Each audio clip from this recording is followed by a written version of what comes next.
dentro de esas cosas que uno va viendo y descubriendo a lo largo de la vida y de las cosas de la historia, me pareció interesante haber leído un relato en el que el Papa Julio II, que ahí había invitado a Miguel Ángel a pintar la bóveda de la Capilla Sixtina allá en el Vaticano, quería que concluya rápidamente, pero el artista estaba defendiéndose porque él aludía que él era muy perfeccionista. Y entonces le decía, ¿y cuándo vas a acabar? Y él dijo, cuando termine. Y entonces, como eso, Miguel Ángel tuvo muchas ocasiones para responderle al Papa que solo él podía trabajar a su propio ritmo y que la obra estaría terminada cuando me satisfaga en sus detalles artísticos. Es decir, cuando yo vea que está perfecto. Bueno, finalmente el Papa iba perdiendo la paciencia y le amenazó que si Miguel Ángel no la terminaba pronto, le iba a aflojar uno de los tornillos del andamio para que se caiga. A la entrega final de la obra, un clérigo que estaba siempre atento, y esos que andan buscando quedar bien con los que mandan, se puso a criticar la obra del juicio final de Miguel Ángel.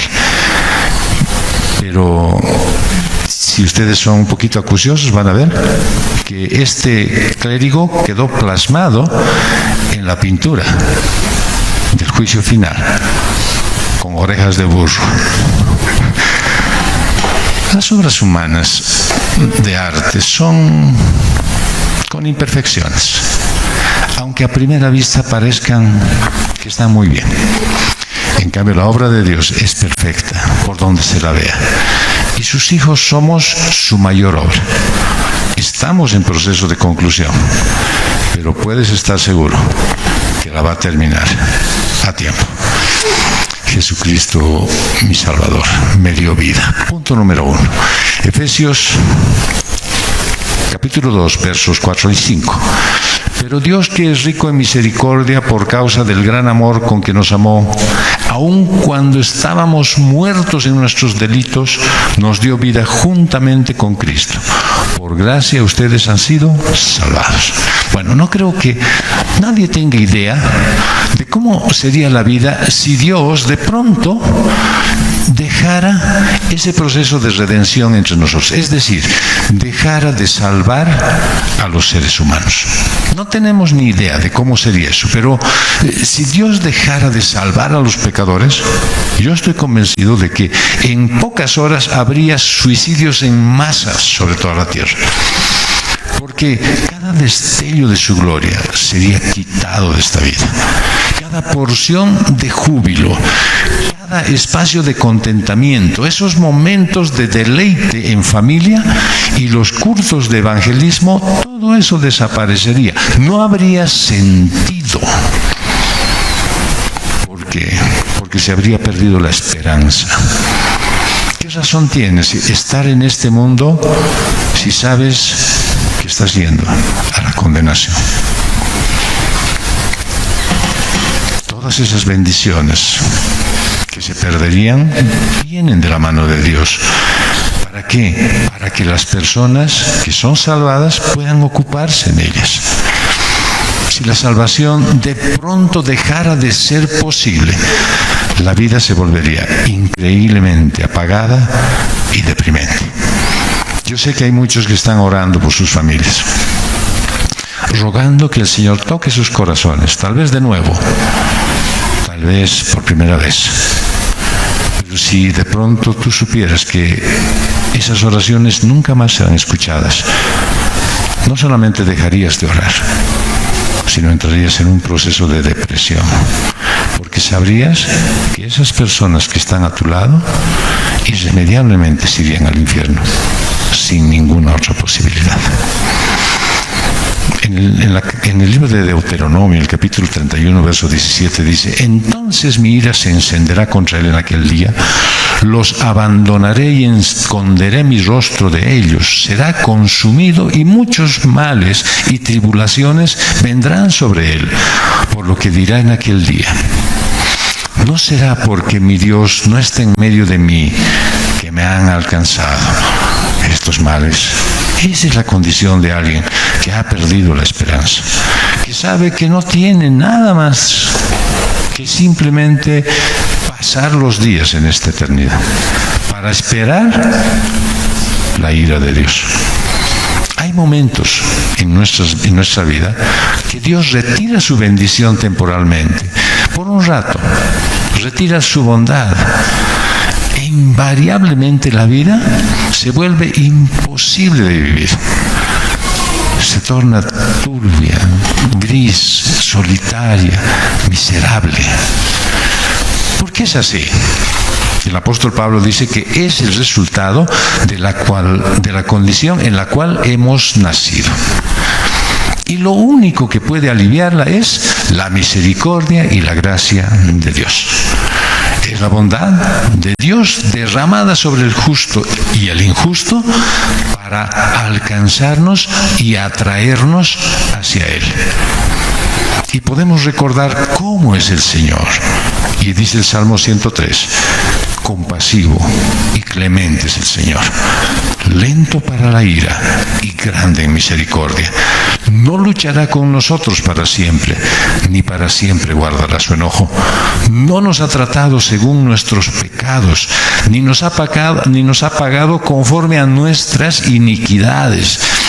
Porque como están de altos los cielos sobre la tierra, así es de grande su misericordia para los que le temen. Esta es una palabra de esperanza, de ilusión. En este mundo en que parece que el hacer mal ya es una competencia. ¿Quién lo hace más mal? ¿Quién lo hace peor? Y el apóstol tiene mucho cuidado de aclarar acerca de lo que a Dios le motiva. Dios, que es rico en misericordia, por su gran amor con que nos amó, aún estando nosotros muertos en pecados. Esa era la condición en la cual nosotros fuimos encontrados. Pero Dios comenzó a moverse. ¿Qué lo movió? Su misericordia. ¿Tienes tú la culpa de tomar malas decisiones, de equivocarte a propósito? Y eso mueve su compasión y se expresa en gracia. La culpa del hombre saca a la luz la gracia de Dios. Y aunque lo mereces, Él no te deja ahí. Su gracia alcanza a cubrir las demandas de la ley y te libera del castigo que demanda la culpa. Es la gracia de Dios que se ha hecho cargo de tu culpa, pero es tu sufrimiento el que provoca su misericordia. Lo dice Pablo en la carta a los Romanos, capítulo 5, verso 8. Pero Dios demuestra su amor para con nosotros, en que, siendo aún pecadores, Cristo murió por nosotros. Así que la misericordia de Dios promueve su amor. Y ese amor es un amor activo, dice Pablo, por su gran amor con que nos amó. Aquí lo que el apóstol tiene en mente es la cruz y tras ella toda la historia de Jesús al venir a la tierra. Es la señal del amor de Dios. ¿Cómo tú puedes saber que Dios te amó? Él mismo lo dice en Juan 3:16. Porque de tal manera, de esta forma, amó Dios al mundo, que dio a su Hijo unigénito, entregó en sacrificio al único Hijo que tenía, para que todo aquel que cree en Él no se pierda, sino que tenga vida eterna. Es decir, el amor de Dios, en esa señal que Él da, es una marca del amor de Dios, entregó lo más valioso que podía tener. ¿Para qué? Para que todo aquel que crea en que ese sacrificio es perfecto y suficiente, no se pierda y pueda pasar la eternidad juntamente a Él que tanto lo amó. Podríamos poner ejemplos de qué es el amor y cómo se entiende el amor, cómo nosotros vivimos el amor. Un esposo, por ejemplo, tiene pues dificultades en entender y obrar en respuesta al mandato de amar a su mujer. Anoten, esposas, Efesios 5:25, Colosenses 3:19. ¿Por qué tiene dificultades en responder favorablemente al mandato de amar a su mujer? Simple, porque no entiende lo que es el amor. Para la mayoría, el amor es un sentimiento de cariño que a veces tiene hacia su mujer. ¿Alguien podría decir, no, yo la amo todo el tiempo?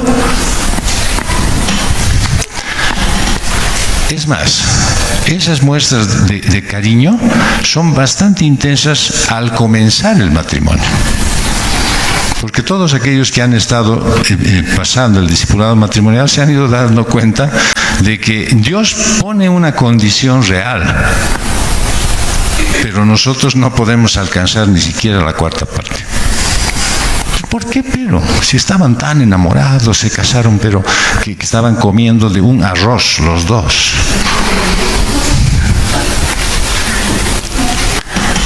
Porque consideran que el amor es solamente cuando las cosas me favorecen.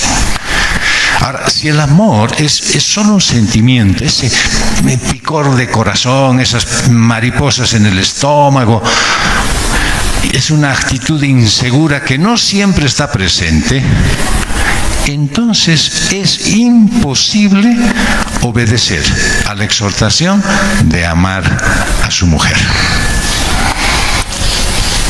El amor es una actitud activa, constante, permanente, que se renueva y que te lleva a suplir todas las necesidades de la persona a la que amas. Todas.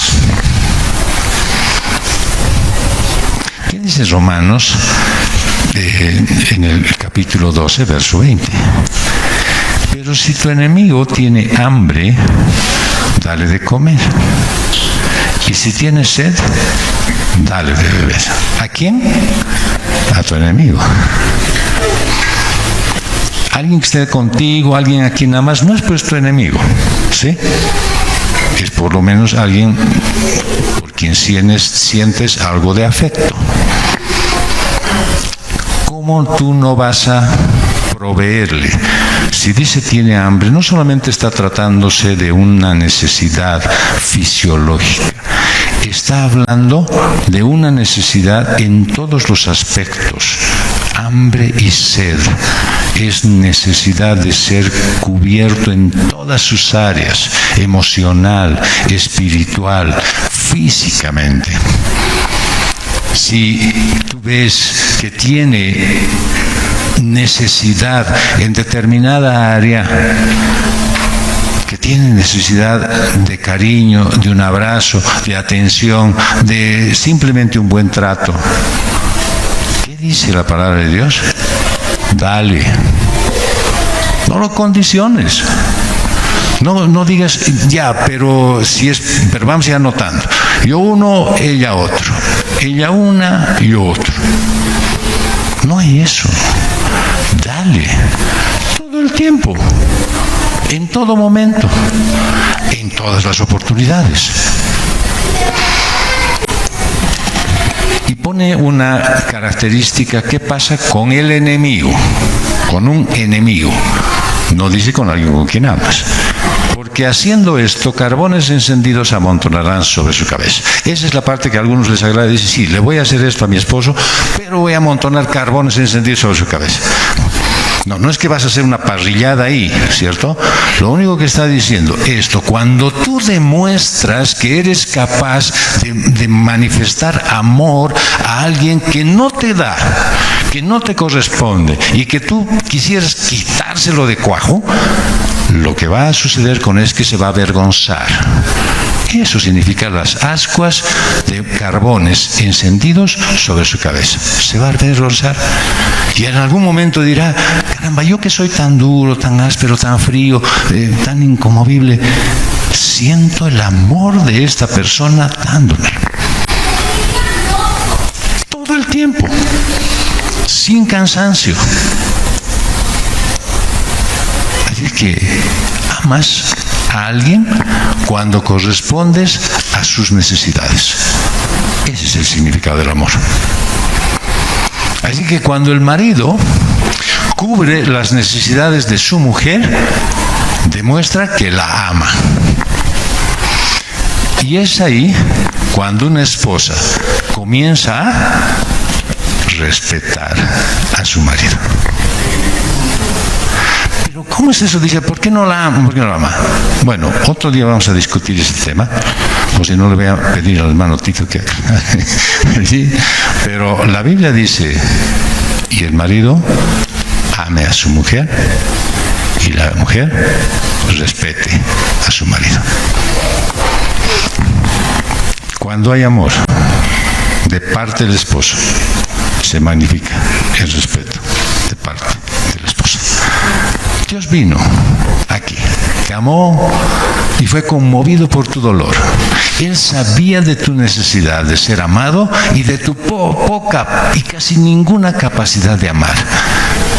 Pero fue rechazado, se sintió dañado, tuvo temor y sufrió todas las pruebas, esas mismas pruebas que se presentan hoy en tu vida. Mira lo que dice Ezequiel, ¿qué es lo que él hizo? Capítulo 16, versos 6 al 8. Yo pasé junto a ti y te vi revolcándote en tu sangre. Mientras estabas en tu sangre, te dije, vive. Sí, te dije, mientras estabas en tu sangre, vive. Te hice tan numerosa como la hierba del campo, y creciste, te hiciste grande, y llenaste a la plenitud de tu hermosura. Se formaron tus pechos y creció tu pelo, pero estabas desnuda y descubierta. Entonces pasé junto a ti y te vi, y tu tiempo era tiempo de amores. Extendí mi mano sobre ti y cubrí tu desnudez. Te hice juramento y entré en pacto contigo, y fuiste mía, declara el Señor Dios. ¿Cuándo extendió su mano de amor a su pueblo? Cuando estaba revolcándose en su sangre, cuando necesitaba, cuando más requería ayuda. ¿Y qué hizo? Pues la cubrió, le dio para todo lo que ella le pudiera hacer falta, y la tomó para sí. Hizo un pacto con ella, con su pueblo, y ese pueblo es suyo. Así es como el Señor muestra que ha hecho contigo. Cuando se identificó Él contigo, en la angustia y el dolor de la cruz, que largó sobre sí mismo, llevó tus pecados. Y lo hizo cuando no había nada en ti que te ayudara en el más mínimo grado, porque estabas muerto. Y dice la carta a Tito, capítulo 3, versos 4 al 7.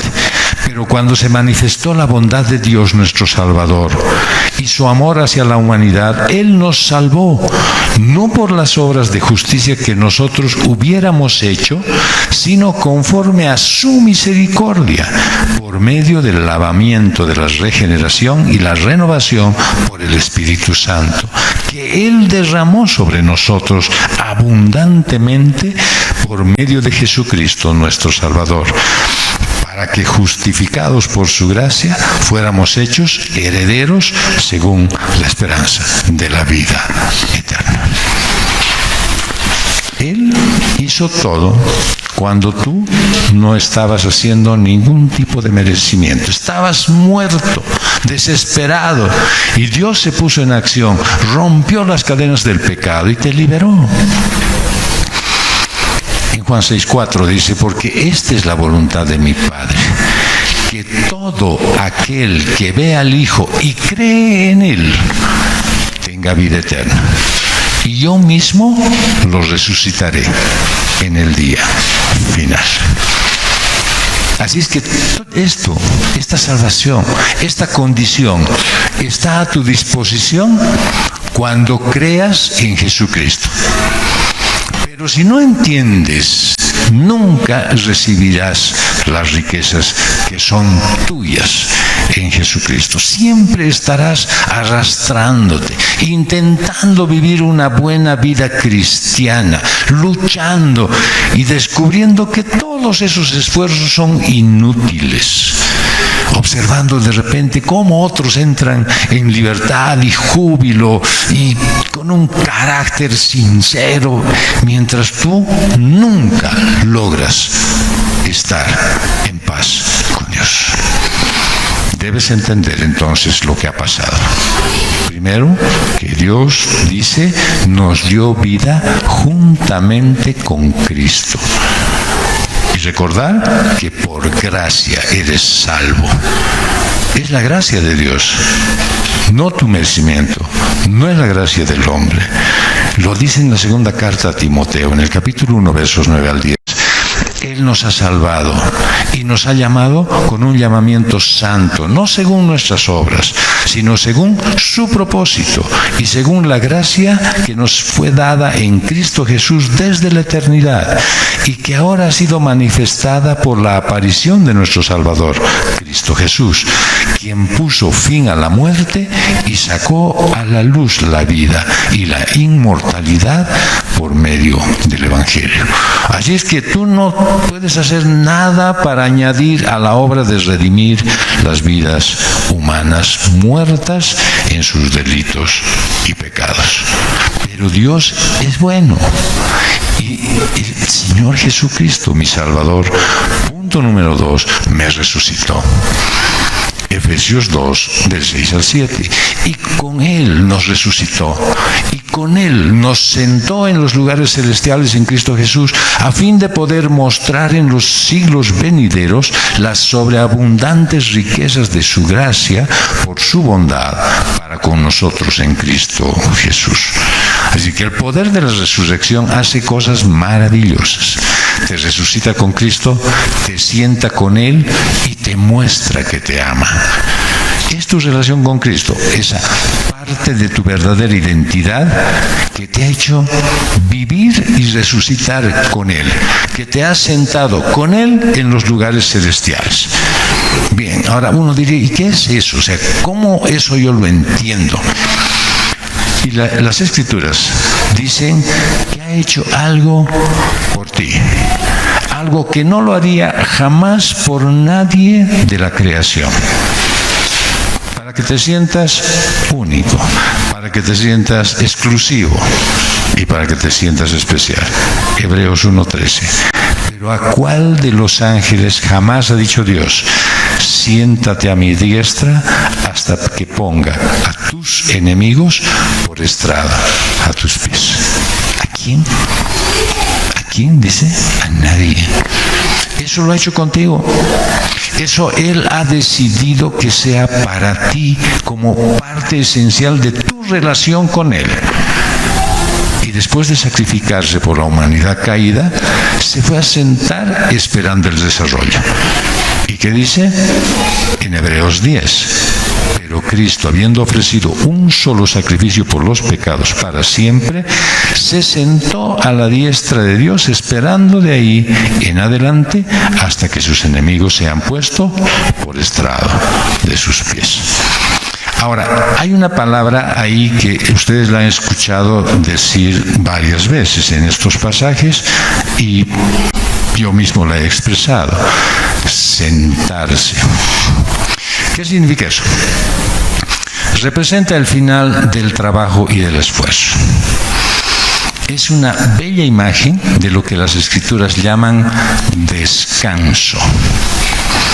Y es la imagen de lo que un cristiano hace, o al menos es lo que debe hacer: vivir descansando en Cristo en los lugares celestiales. Bien, entonces, cuando dice, Él te lleva a ti, te sentó junto con Él en los lugares celestiales, ¿qué te está diciendo? Él te ha llevado ¿a qué? A reposar en los lugares donde Él está. ¿Sí? Vean ustedes. ¿Y cómo podemos saber que eso es cierto? Pues vean en Mateo 11:28. Vengan a mí todos los que están cansados y cargados, y yo los haré descansar. Esa es la manera en la que el Señor te está hoy mostrando lo que ha hecho el día en que tú tuviste la gracia de recibir a Jesucristo en tu corazón. Es el ámbito invisible de la realidad, tu vida interior. Ese es el lugar profundo de ti, el sitio donde también tienes tensiones, pleitos, ansiedad, hostilidad, aparte de las buenas emociones que tienes. Y entonces Jesús te pide sentarte y descansar, relajarte y esperar. ¿A qué? A que Él se lleve las presiones y los problemas. Muestra que Dios tiene muchas formas de obrar y que van más allá de lo que eres tú capaz de hacer por tu propia cuenta. Dios es capaz de hacer que sus favores excedan en abundancia, más allá de lo que tú te puedas imaginar.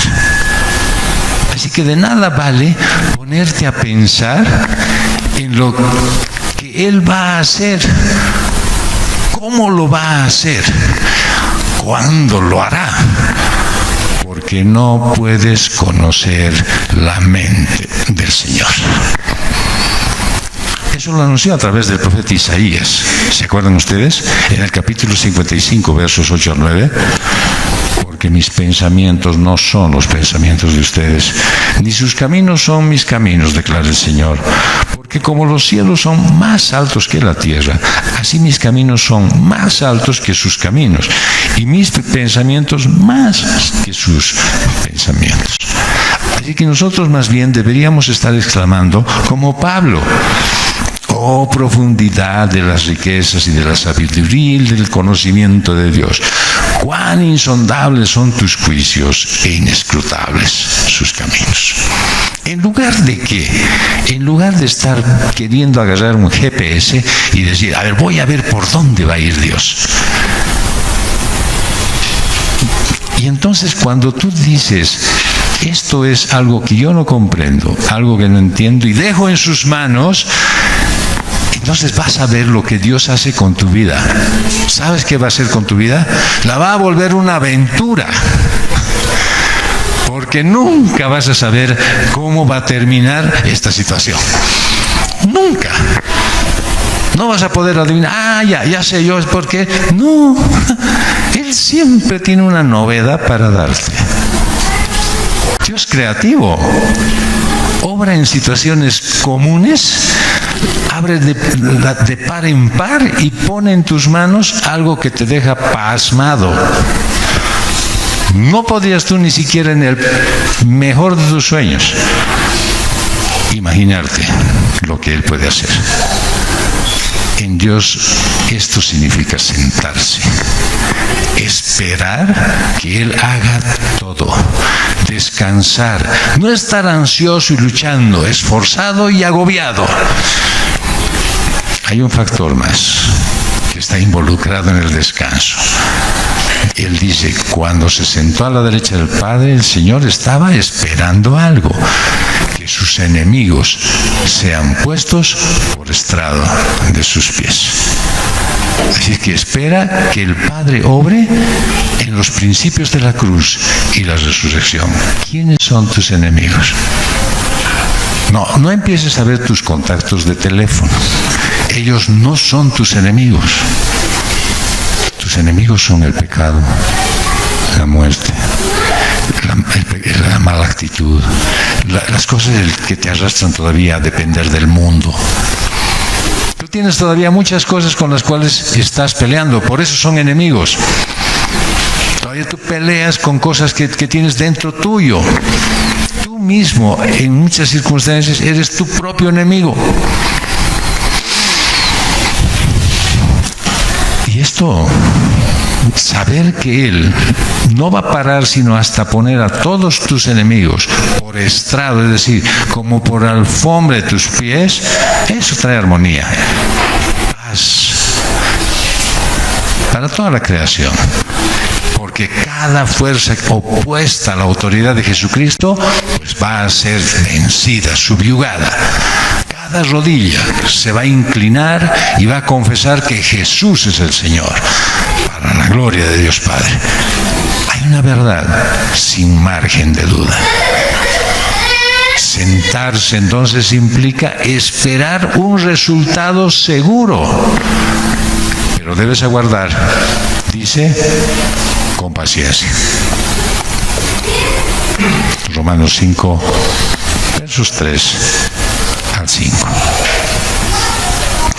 No solo esto, sino que también nos gloriamos en las tribulaciones, sabiendo que la tribulación produce paciencia, y la paciencia, carácter probado, y el carácter probado, esperanza, y la esperanza no desilusiona, porque el amor de Dios ha sido derramado en nuestros corazones por medio del Espíritu Santo que nos fue dado.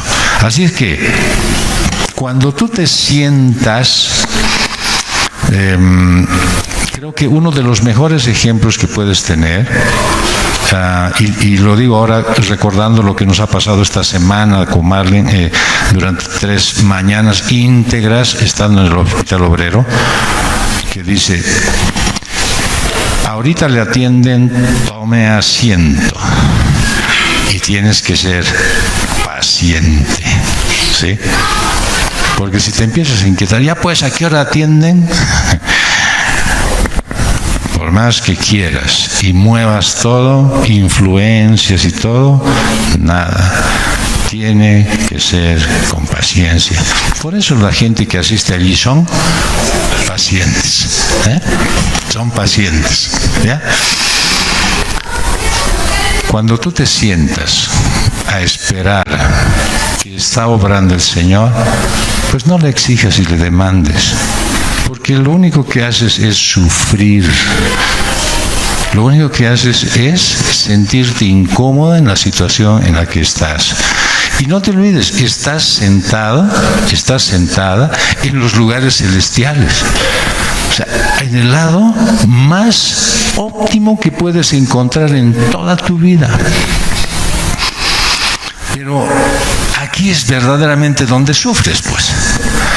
Y quizás es la lucha más difícil en la vida cristiana. ¿Sabes cuál es? La lucha con los tiempos de Dios. ¿Te has dado cuenta?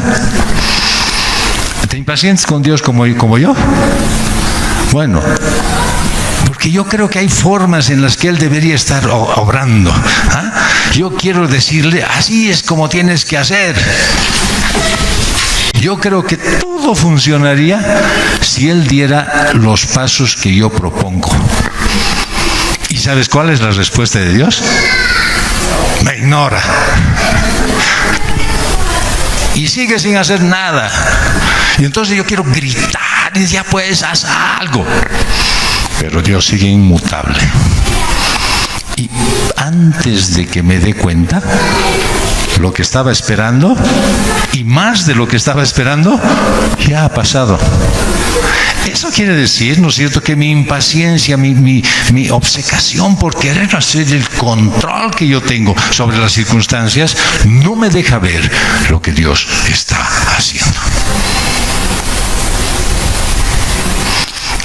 Había una frase antigua que la escuché yo en el colegio.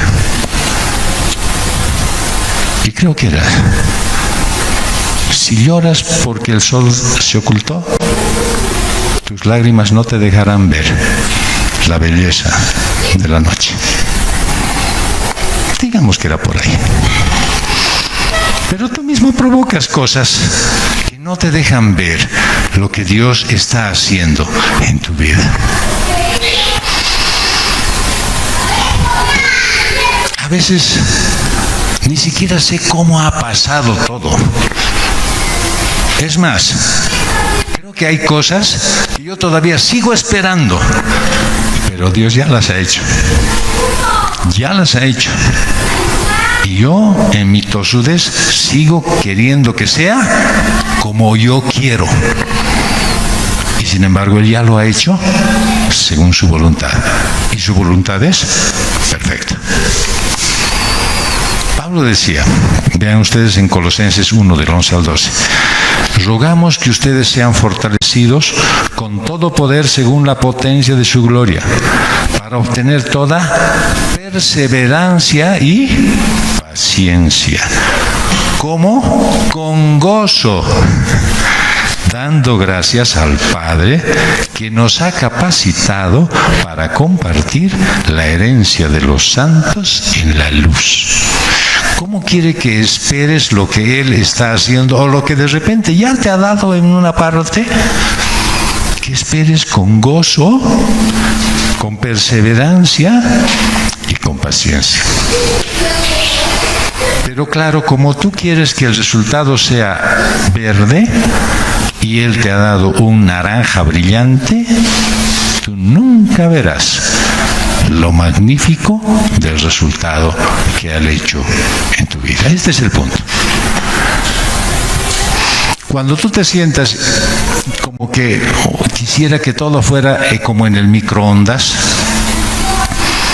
Yo recuerdo mucho en algunas charlas de gente que cocinaba a la antigua, ¿no es cierto? Y decía, yo ponía antes mi olla y no había olla de presión.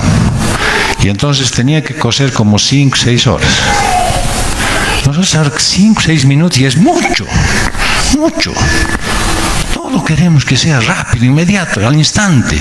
Ni estoy acabando de pensar, ya debe estar hecho.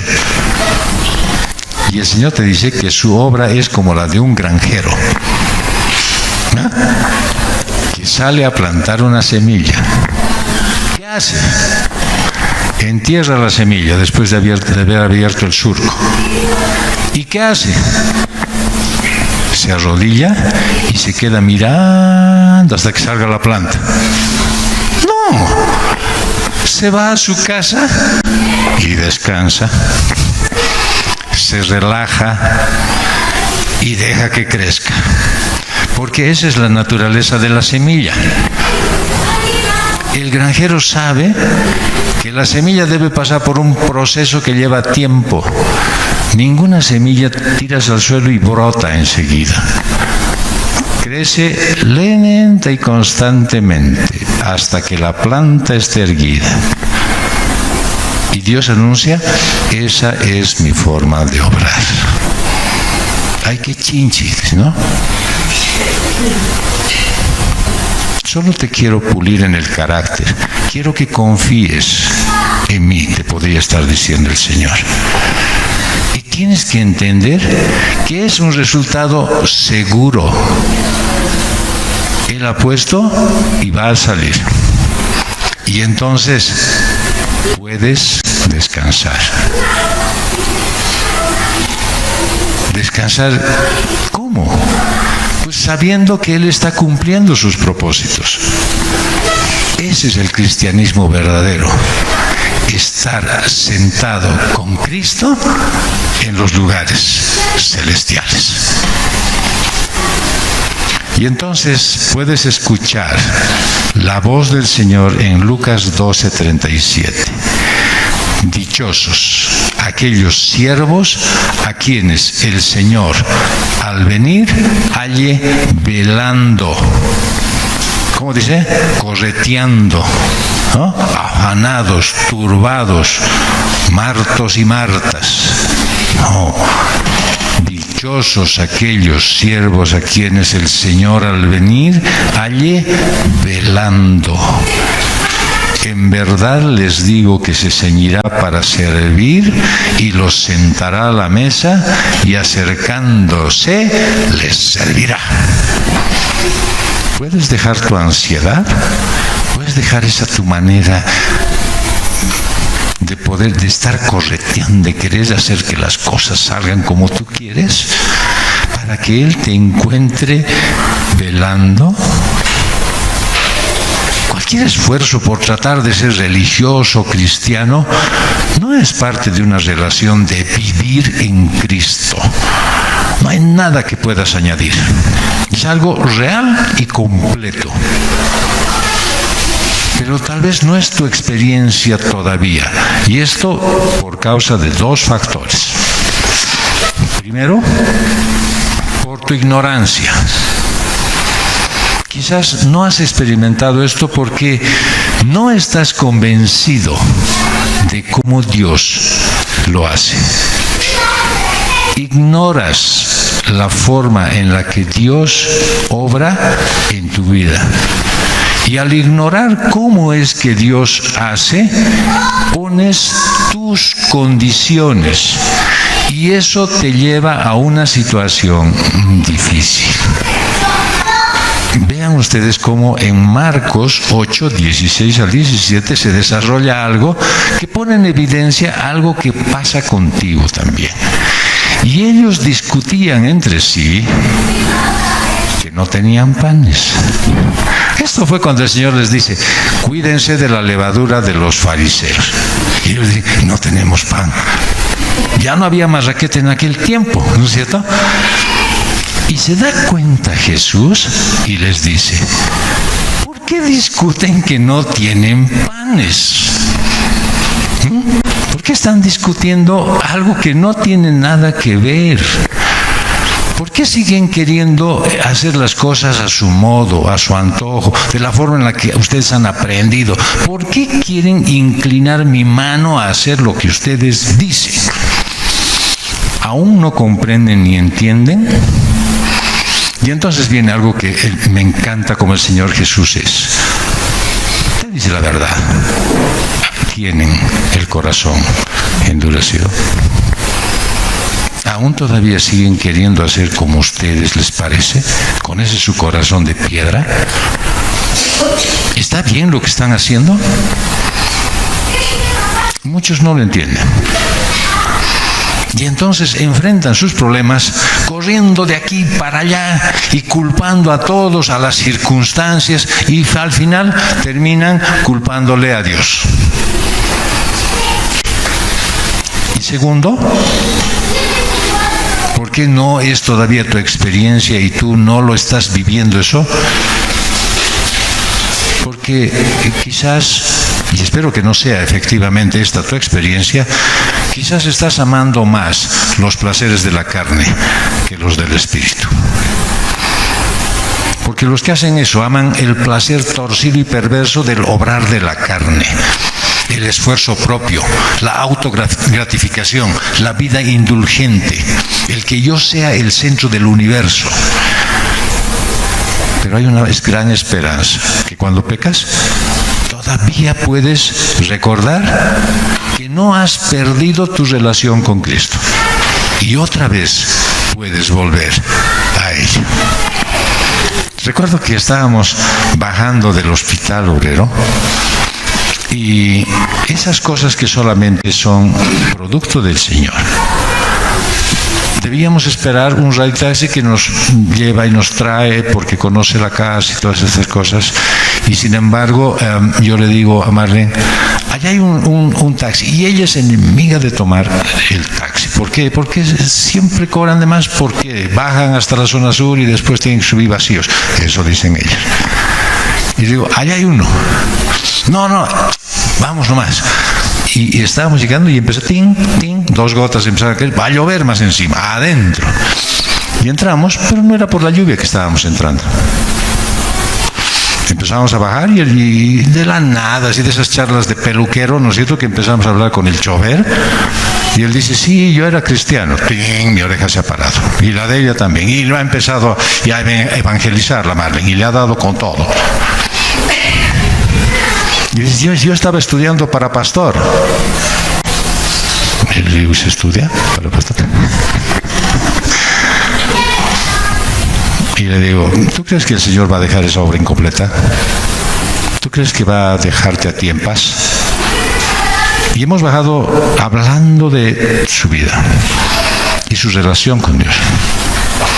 Y cuando hemos llegado, él se ha bajado y me ha dicho, pastor, le agradezco profundamente que usted haya decidido subirse a mi movilidad, porque hoy he encontrado la respuesta a algo que yo pensé que ya estaba perdido, algo que pensé que ya nunca más lo iba a lograr: volver a buscar a Dios.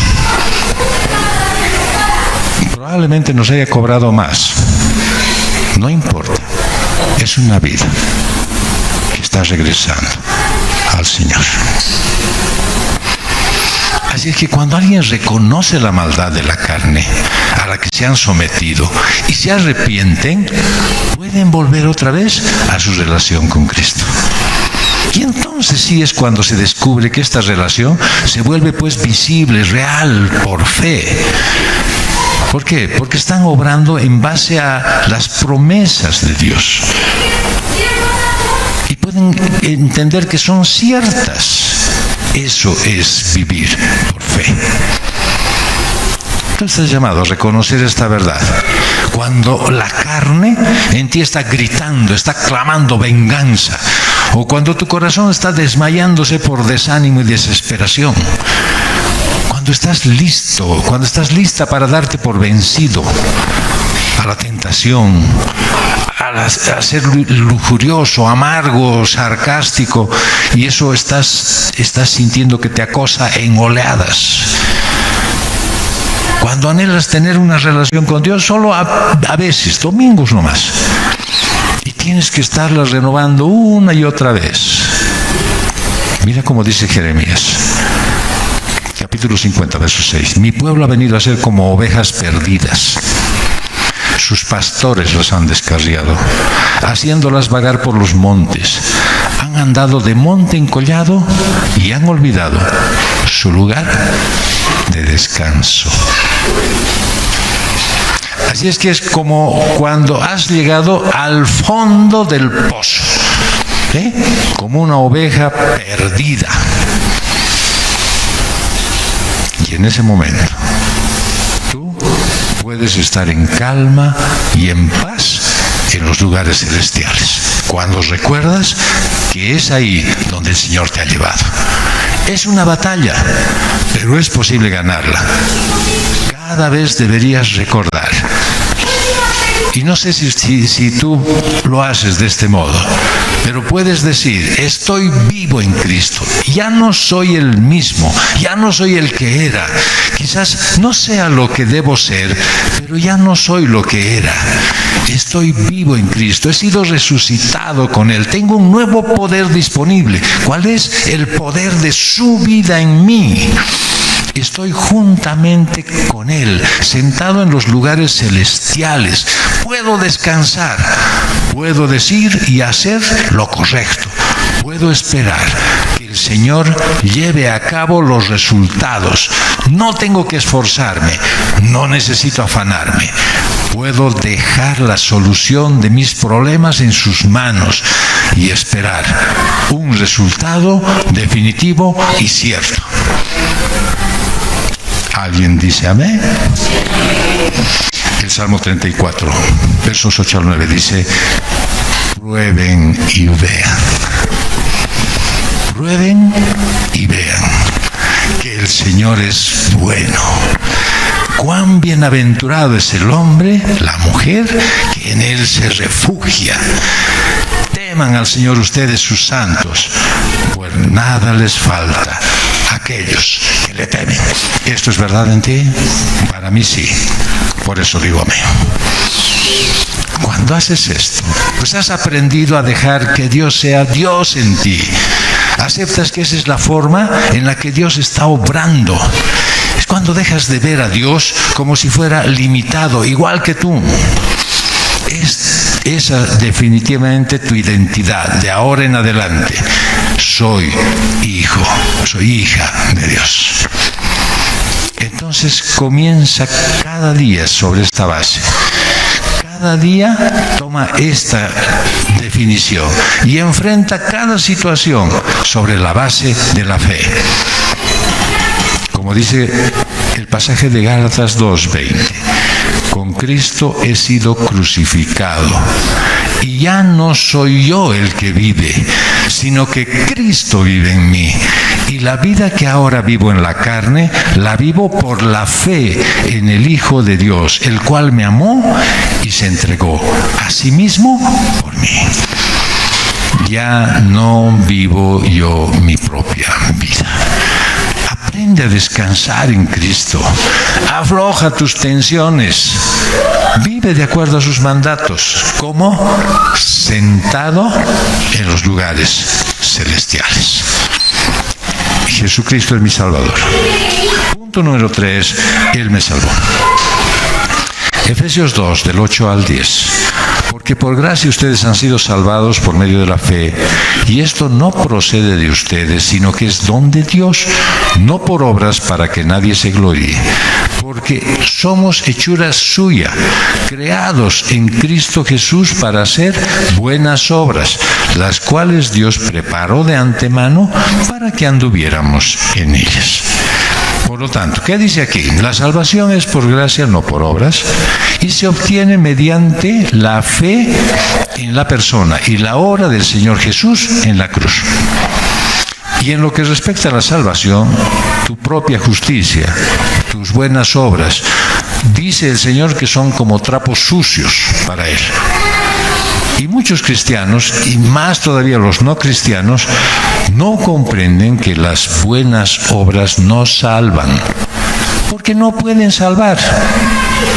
Muchas personas hay que están en iglesias que tienen una doctrina que afirma que la salvación solo se obtiene al aceptar a Jesucristo como Salvador. Esas personas que están en esa iglesia creen que una persona puede ganarse el cielo siendo buena o haciendo el bien. Sin embargo, Pablo les dice a los corintios, en la primera carta, capítulo 1, versos 29 al 31, para que nadie se jacte delante de Dios, pero por obra suya están ustedes en Cristo Jesús, el cual se hizo para nosotros sabiduría de Dios y justificación y santificación y redención, para que, tal como está escrito, el que se gloría, que se gloríe en el Señor. Es decir, si tú tienes algo de qué alabarte, alábate de la obra que hizo el Señor en ti. Si tú tienes algo de qué sentirte contento, sé contento por lo que Dios está haciendo en tu vida y de la forma en la que lo está haciendo. La Biblia dice que el hombre solo puede jactarse, puede acercarse de la única manera postrándose a los pies de Cristo. Nadie puede alabarse por tener mérito alguno. Yo te pregunto, ¿acaso Mefiboset se jactó de sí mismo cuando el rey David le mostró bondad? No, fue pura gracia y misericordia. Y José se alabó cuando fue rescatado de la cisterna y cuando Dios lo exaltó al trono de Egipto. No, reconoció que Dios lo hizo todo. Yo te pregunto, si Jonás habló de cómo venció al gran pez por su propio esfuerzo, no, obviamente que no, en ninguno de estos casos. Sin embargo, todos hablaron de aquel que los rescató y les mostró tanta bondad. ¿Por qué? Porque la salvación es un regalo de Dios. Esa idea de que el hombre pueda ganarse o merecer la salvación, pues queda refutada por estas palabras. No es por obras buenas. Y dice en Romanos, capítulo 9, verso 16. Así que no depende del que quiere, del que corre, sino de Dios que tiene misericordia. Y entonces al escuchar nuevamente lo que Dios ha hecho por ti, si eres creyente, ¿qué respuesta tienes para Él? ¿Recuerdas a Ana? Ella decidió que si Dios le concedía un hijo, se lo devolvería. Y así lo hizo. ¿Y ese niño resultó quién? Samuel. ¿Y qué dice de Pedro? Le había negado 3 veces al Señor. Y después de ser restaurado, pues fue y proclamó la palabra del Señor. Y Manasés, ¿se acuerdan de Manasés? Debe estar en tus contactos de WhatsApp.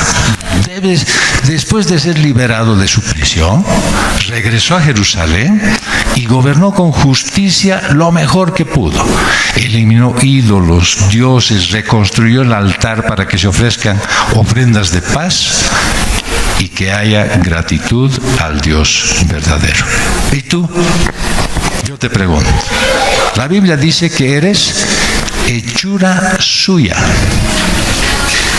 creado en Cristo Jesús para buenas obras. ¿Qué eres? Hechura suya, creado en Cristo Jesús para hacer buenas obras. Les escribió a los colosenses Pablo: por esta razón también nosotros, desde el día que lo supimos, no hemos cesado de orar por ustedes, pidiendo que sean llenos del conocimiento de su voluntad en toda sabiduría y comprensión espiritual, para que anden como es digno del Señor, haciendo en todo lo que le agrada, dando fruto en toda buena obra y creciendo en el conocimiento de Dios. ¿Es eso como se refleja en tu vida? ¿Es esa la forma en la que tú ves que tu día a día va cambiando? Tu misión es descubrir y seguir el plan de Dios que tiene para ti. Debes ser como Pablo y rendirte a Dios para que Él utilice tu vida. Debes ser como Jonás, que después de que ha sido salvado, ha compartido la palabra del Señor para que otros sean libres de la condición en la que estaban. Deberías ser como Manasés y permitir que la gracia de Dios obre en tu vida, deshaciéndote de todo eso que te arrastra a tu pasado y puedas avanzar a lo que el Señor tiene reservado para ti. Las obras no salvan, pero muestran tu fe. Has recibido su gracia, su misericordia, su amor, con el propósito ¿de qué? De que hagas buenas obras. Y le escribió a Timoteo una segunda carta. Por tanto, si alguien se limpia de estas cosas, será un vaso para honra, santificado, útil para el Señor, preparado para toda buena obra. ¿Qué tienes que hacer entonces? Una buena lavada con lejía de todos tus pecados, de toda tu vieja forma de vivir, de esa manera en la que tú quieres controlar hasta a Dios. Te aclaro que tú no mereces menos que ser juzgado por Dios. Pero porque si Él te diera lo que te mereces, acabarías en el infierno. Dios te está preparando.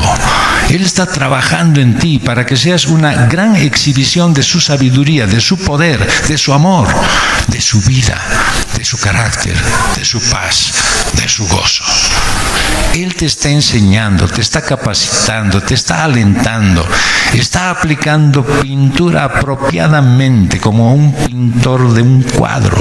Está produciendo una maravillosa obra de arte para después exhibirte. Y entonces podemos recordar lo que dice el libro del Deuteronomio: anden en todo el camino que el Señor su Dios les ha mandado, no anden por sus propios pasos, no sigan sus propios conceptos, no sigan a la multitud. Anden por todo el camino que el Señor su Dios les ha mandado, a fin de que vivan y les vaya bien, y prolonguen sus días en la tierra que van a poseer. ¿Por qué sigues haciendo caso a los TikToks, a los influencers, a los comentaristas? ¿Por qué sigues haciendo caso a todo lo que te desvía? Agarra la Biblia, lee, pedir al Espíritu que te guíe. ¿Por qué? Porque tú eres su obra maestra. Dios te salva no solo para librarte de la ira que mereces, sino para hacerte un siervo útil. Eres su obra maestra. Y esa palabra se traduce de la palabra griega poema. Esa palabra significa hechura, es poema. Entonces tú eres su poema. Ahora bien, yo creo que en este momento tú debes decir: puta, ¿yo un poema? No creo que yo sea una obra de arte. Tal vez como tipo Picasso, así medio raro, ¿no? Pero Dios ve lo que tú no puedes ver. Él ve en ti su nueva creación. Y eres una obra en constante evolución. toda tu vida, caminando en las cosas que Él ha preparado de antemano. Y esto da como resultado buenas obras. ¿Cuáles son esas buenas obras? Amabilidad, amor, misericordia, compasión, ayuda mutua y el suplir, el cumplir con las necesidades del prójimo. ¿Cuál es el resultado? En Hechos 9:31 dice: entre tanto la iglesia gozaba de paz por toda Judea, Galilea y Samaria, y era edificada, y andando en el temor del Señor y en la fortaleza del Espíritu Santo, seguía creciendo. ¿Cuándo vas a influir en tu entorno? A tus amigos, a personas que conoces, aquellas que quisieran que estés al lado tuyo hoy en el culto. ¿Cuándo? Cuando verdaderamente andes en las buenas obras que el Señor ha dispuesto para ti. Pablo dice que Dios ha preparado ya esas obras de antemano. Yo, por ejemplo, he preparado un plan pastoral para otra iglesia. El Señor quiso que lo aplicara aquí en la CCR. Y todo lo que aprendí allí, lo estoy ejecutando aquí. ¿Tienes alguna idea sobre cuántas buenas obras tiene Dios preparadas para ti? Estas obras están esperando que participes en ellas. ¿Cómo? Caminando por fe, dependiendo de Cristo. Dice Pablo en la segunda carta a los Corintios: por tanto, amados, teniendo estas promesas, limpiémonos de toda inmundicia de la carne y del espíritu, perfeccionando la santidad en el temor de Dios. Así es que las situaciones están ahí, listas, esperando que andes en ellas. Para esto Dios te ha llamado, para convertirte en una manifestación viva de su grandeza y de su gloria. No te andes buscando pues esas tareas mundanas para ocupar tu tiempo. No creas que porque haces 2 trabajos a la vez, esas son buenas obras. Sigue más bien la guía del Espíritu Santo. Influye a otros a servir a Dios con todo tu corazón, con toda tu alma, con toda tu mente y con todas tus fuerzas. Vamos a concluir. Nadie te va a amar como te ama el Señor Jesucristo. Porque cuando estabas muerto, te dio vida para que seas su hija, para que seas su hijo. Tu condición le movió a tomar acción y rompió las cadenas del pecado y te liberó, te resucitó y ahora estás sentado en los lugares celestiales con Cristo. ¿Y qué estás haciendo ahí? Eso te permite descansar y esperar que sea el Señor que haga todo lo necesario para que seas libre de tus problemas. Pero el principal problema eres tú, porque no sabes esperar con paciencia que Dios termine su obra perfecta. La Biblia dice que eres hechura suya, creado para buenas obras. Y eso es lo que te debería estar ocupando tu tiempo. Obrar de la manera que Dios desea, para lo que te ha preparado, de la forma en la que tienes que hacer. No dejes pasar la oportunidad de entregarle al Señor una acción que realmente le agrade y que te presente a ti delante de Él como un hijo, como una hija amada. Gracias, Dios. Gracias porque solo la inmensa bondad, la misericordia y el amor que tú tienes nos puede llevar a nosotros, tan imperfectos, tan rebeldes, a tener una condición tan extremadamente favorable, Señor. Danos gracias, Señor, y misericordia para poder entender este mensaje de hoy, releer otra vez tu Escritura y descubrir que ya estamos sentados en los lugares celestiales junto a ti y que simplemente deberíamos anhelar ver lo que tú estás haciendo, pero verlo en la verdadera dimensión que tú quieres ver con tus ojos, Señor. Y que eso nos lleve a hacer buenas obras. Y las primeras buenas obras que debemos hacer es amarnos entre nosotros mismos. Aquí, en iglesia, allí, en nuestros hogares, en nuestras familias. Amarnos y amar a nuestros enemigos también, Señor. Gracias, Padre, porque hoy tú nos has recordado que tenemos la capacidad de alegrar tu corazón, de hacer que tú te sientas feliz, de que alguna vez por lo menos hagamos algo bueno. Gracias, Padre, porque al darnos esa oportunidad podemos gozarnos en ti, de saber que aún todavía nos falta mucho camino por recorrer para hacer que nuestra vida refleje a tu Hijo Jesucristo. Gracias, Dios bendito, por tu iglesia.